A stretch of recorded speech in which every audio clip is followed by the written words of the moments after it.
дар шаҳри Алматои Қазоқистон ҷоми Осиё оид ба ҷудо миёни наврасон оғоз гардид.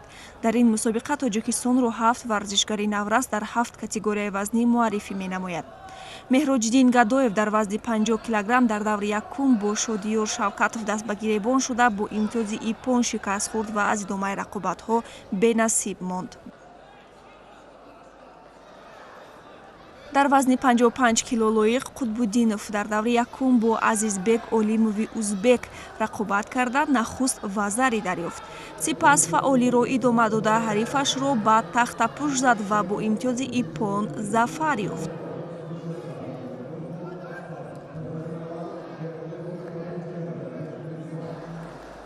дар даври дуюм Лоиқ бо Кайрат Женгусулӣ қазоқ нерӯ санҷид. ин сабқат бисёр ҳассосу тӯлонӣ ҷараён гирифт. вақти асосӣ бо яквазаригии ҳарду ҷониб ба анҷом расид. дар Голден Скор варзишгари тоҷик бо як маҳорати баланд Кайратро ба тахтапӯш партофту роҳи худро ба даври навбатӣ ҳамвор кард.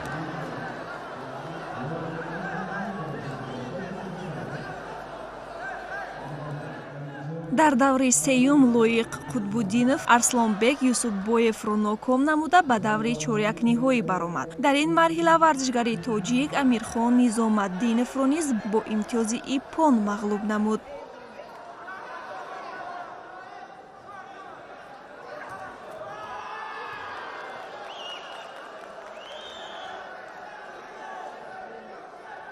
вале дар даври ниманиҳоӣ аз Муҳаммадҷон Машарипов аз Узбекистон шикаст хӯрд ва ҳамакнун барои медали биринҷӣ бо Шоҳрӯз Шоназарови туркман нерӯ месанҷад.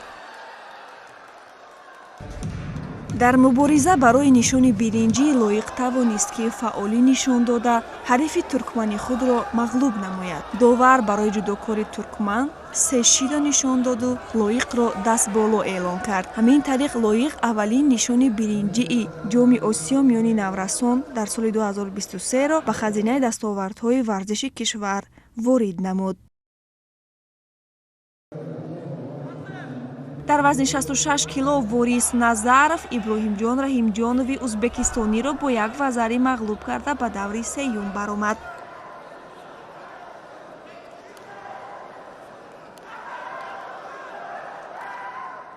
ин дафъа Ворис Мираз Сакени қазоқро сарафканда сохт. дар даври чорякниҳоӣ муқобили Эркебулан Оринбоев Саравал бо як вазари пешсаф буд, вале дар сонияҳои охири вақти асосӣ шидои сеюмро гирифта мағлуб шуд. дар даври тасаллобахш Ворис тавонист ки Шамшод Рустамовро шикаст бидиҳад. дар рақобат барои нишони биринҷӣ Ворис Назаров дар вақти тиллоӣ бо як имтиёзи вазари муқобили Магди Либихи қазоқ дастболо шуд.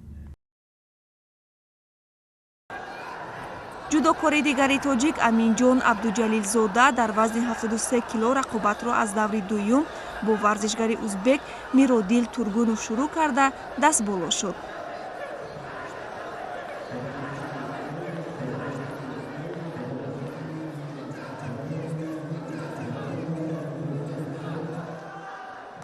дар даври сеюм ҳарифи Аминҷон Иззатбек Барноеви узбек буд ки се шидо гирифта аз сари роҳи ҷудокори мо берун гашт.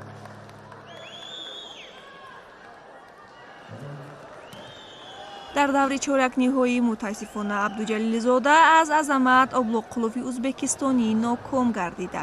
ҳунарнамоиро дар даври тасаллобахш бо Лазизбек Аскарови узбек идома дода бо имтиёзи иппон зафар ёфту ҳуқуқи мубориза барои медали биринҷиро пайдо кард ва барои медали биринҷӣ бо Аҳмадалӣ Аҳмадов сабқат мекунад.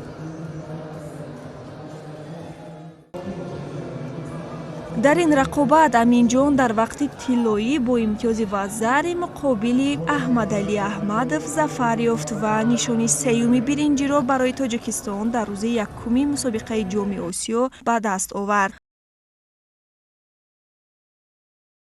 در روز دویمی مسابقه در وزن 81 کیلوگرم ورزشگری تاجیک جهانگیر نورف روی تاتمی برآمد و رقیب یکم خود محمد علی سعداللهی ازبک را شکست داد، ولی در دور نوبتی از ابرار نورمانов مغلوب شده مبارزه را در دور تسلابخش ادامه داد. در دور تسلابخش جهانگیر ناکام شد و از اشغال مقام‌های افتخاری بنصیب ماند.